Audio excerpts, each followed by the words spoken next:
Ikinong Kristiyan tengah ay. Kibang Kristiyan tengah ay enggak ano. Laban ong kiba Kristiyan ne waktu simla Kristiyan. Ngiaban simlang iki. Kom lagi jonghi. Namar bengikit ya kejuk kelengkor. Kom kinong may kamat. Baro anre pomut ki MLA.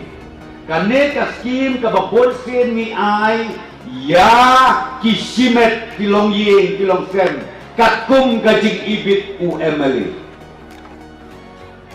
Tengah lagi yang itu ibi kerkotrika. Ngaruh lagi sesi konstitusi. Ia kinong Kristiyan tengah ay. Kibang Kristiyan tengah ay enggak ano. Enggak kamu. Namarang lajop saya lapan suapun man kibang Kristiyan. Kaneka skin kadeka bagi hak ay ia kinong Kristiyan. Ibu peri ko masuk na ito ay kerten. Bak kadem day balik hawa usomlin. Ka polisi jongi ka sarkar. Baro hanno phomot ke MLA kila ya kata.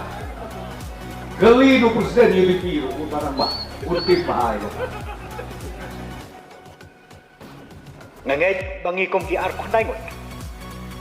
Ngin ken ma. Bangiwan hakan ni kayeng dorbar. Ya ke panghapan pendak. Ya kata kelengkor. Bagi pai pa nong chong shnong. Laban nong kiba Kristiyan ne waktu simla Kristiyan. Ngiaban simlang iki. Kom lagi jonghi. Namar bengikit ya kejuk kelengkor. Kom kinong may kamat. Nakabobramu ng kong ng shop yublay. Desi siya. Kajing lam nanti kajong u.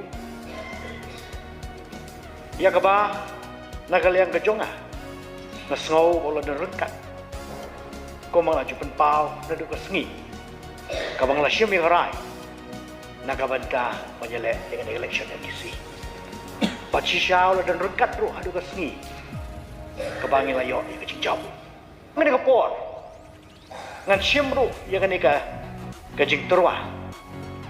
Ya gitu ki perlok ki bam simla Kristiyan ini.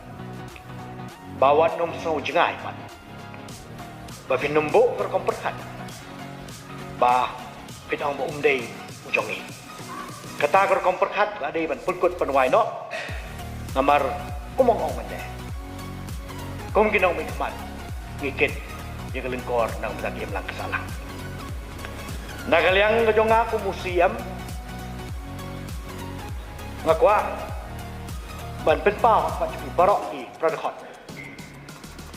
pagkadawar kajong kabak office kabang ang siyong ngalong kabala keluj babinyerong kat apa pisodon kam banyak gendong